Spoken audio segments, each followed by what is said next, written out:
Naghihinakit si Ping Lacson dahil kasamahan naman nila sa minority ang nag-motion pa yung kanilang minority leader si Tito Soto. Bakit hindi man lang sinuportahan daw nila Subiri at ni Loren Legarda? O yan ang tanong ni Ping Lacson. Ano naman, sabi ni Ping Lacson kasi, mga kabunyog, mga kababayan, yung motion to table ni Soto, ano naman yun kumbaga, dapat sinuportahan naman yun ng minority. Kasi 5 sila sa minority eh. Ang leader nila si Tito Soto. Ang mga kasamahan nila, siya, si Lacson, tapos si Subiri, si Loren Legarda, saka si Risa Hontiveros. Ang hinanakit ni Ping Lacson, bakit yung dalawa, si Loren at saka si Subiri, hindi man lang sumuporta sa motion na yun? Okay lang sana dun sa pangalawang motion kung hindi sila sasama doon na sa motion to archive. Yung pangalawang motion, yung kay kay Marcoleta.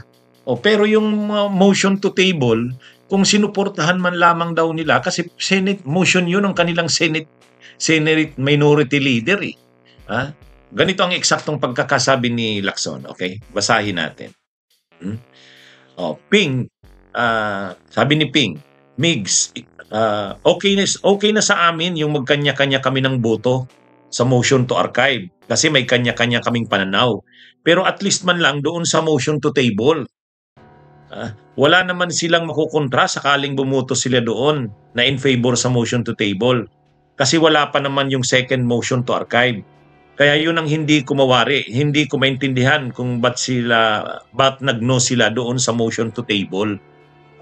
Ang motion to table kasi ni Tito Soto, ang ibig lang namang sabihin, habang wala pa yung desisyon ng Korte Suprema na final na talaga, kasi may motion for reconsideration nga, i-table muna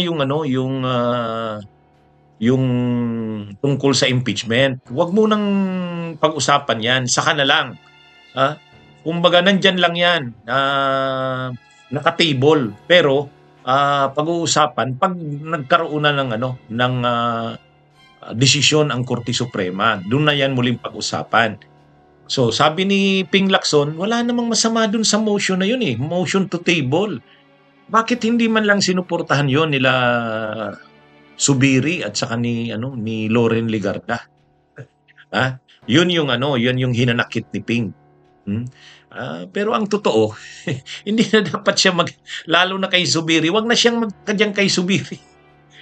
Si Subiri, minority lang yan kasi masama ang loob kay Escudero.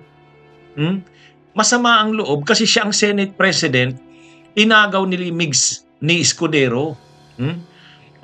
Inagaw. Kaya masama ang loob niya. So ibig sabihin, personal ang issue niya kay Migs, ay kay Escudero. Hindi dahil sa mga paninindigan. Walang paninindigan yan si Subiri. Duterte yan eh. Duterte yan. Ito naman kasi itong si Ping Lacson. Ano yan eh. Wala siyang maaasahan dyan kay Subiri. Imaginein mo na hindi niya ba naalala na sabi ni Subiri, mabuti pa nga si Loren Legarda nung una sabi ni Loren Legarda, premature pang pagbutuhan yan kung i-dismiss. Kaya lang, ewan din natin kay Loren Legarda, bakit sa huli biglang nagbago. Nung una, sabi ni Loren Legarda, premature pa na pagbutuhan yan kung i-dismiss o hindi. May MR pa eh. Ganun yung stand ni Loren Legarda, kaya nga okay yung stand niya na yun. Kaya lang, ewan natin nung bandang huli, siguro naghahabol din itong si Loren ng dagdag na mga budget at pondo. Ganyan naman yan eh. At saka dagdag na komite. Anyway, itong si Subiri kasi, sa simula't simula pa, ang sabi talaga ni Subiri, sabi niya, Bakit hindi natin irerespeto ang ruling ng Supreme Court? Korte Suprema yan. Pag hindi natin sinunod yan, para na tayo niyang mga unggoy. Eh di ba ganun yung pagkakasabi ni Subiri? Kaya itong si Ping Lacson, wag na siyang magtaka dyan kay Subiri. Walang maasahan dyan kay Subiri. Nandyan lang yan sa grupo nila dahil nga kontra kay Ping, ay kay Cheese, kasi masama ang loob niya at inagaw sa kanya ang pagka-Senate President. Sa iba pang issue, wala kang maasahan dyan kay Mig Subiri. Wag niya nang ibilang yan. Oo. Kaya wala yan, walang paninindigan yan, nagtatakap siya dyan. Sa totoo lang. Ha? O, mga kabunyog.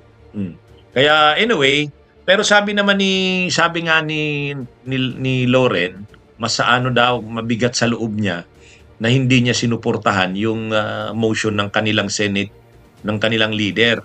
O, syempre, minority leader nila yun. Kaya lang, kasi, mukhang yun, maraming kakabit doon. Yung boto ng mga yun, para doon sa pag-archive ni Marcoleta, maraming mga nakakabit na mga pabor doon at pangako. Marami yun. Siyempre, wala namang aamin yan. May aamin ba dyan?